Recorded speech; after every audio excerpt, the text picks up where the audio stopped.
আমরা আজকে একটা নতুন পদ্ধতিতে ভাত রান্না দেখাবো, যে ভাত রান্নাতে আপনার টাইম যেমন লাগে তেমনি লাগবে, সময় যেমন লাগে তেমনি লাগবে, কিন্তু গ্যাসটা অত পুড়বে না। কারণ আমরা ভাত ফুটে ওঠার সঙ্গে জলটা ফুটে ওঠার সঙ্গে সঙ্গে, পানি ফুটে ওঠার সঙ্গে সঙ্গে আমরা গ্যাস অফ করে দেবো, ভাতটা ঢাকনা দিয়ে রেখে দেবো, সেটা ফুটে উঠবে। তার 10 মিনিট পরে খুলে যদি আবার কিছু জাল লাগে তখন আবার তাকে জ্বালিয়ে দেবো 1 মিনিট ধরে, তাহলে কিন্তু আমাদের ভাতটা হয়ে যায়। দেখুন আমরা চাল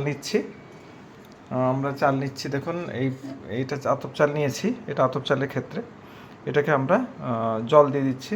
দেখো 1 গ্লাস জল দিয়ে দাও।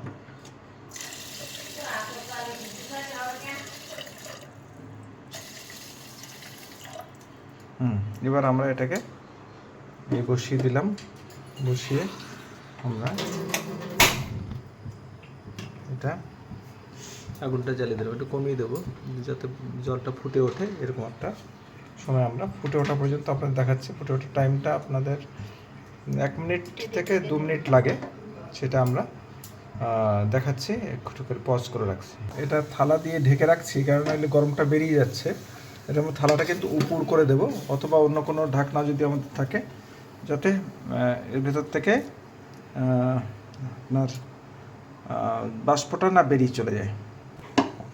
আমরা দেখাচ্ছি ভাতটা ফুটে উঠলো, এইটাকে আমরা ঢেকে রাখবো।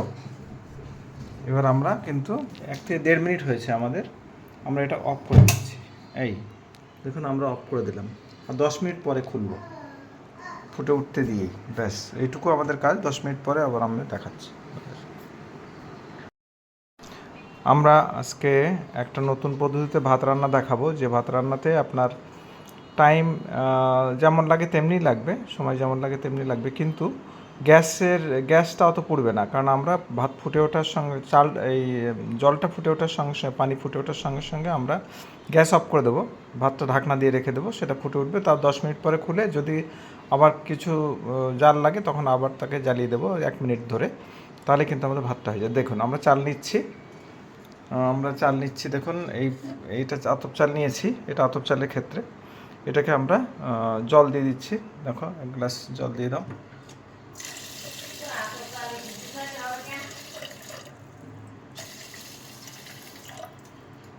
এবার আমরা এটাকে বসিয়ে দিলাম, বসিয়ে আমরা এটা আগুনটা জ্বালিয়ে দেবো, একটু কমিয়ে দেবো যাতে জলটা ফুটে ওঠে। এরকম একটা সময় আমরা ফুটে ওঠা পর্যন্ত আপনাদের দেখাচ্ছি। ফুটে ওঠার টাইমটা আপনাদের 1 মিনিট থেকে 2 মিনিট লাগে, সেটা আমরা দেখাচ্ছি। একটু করে পজ করে রাখছি, এটা থালা দিয়ে ঢেকে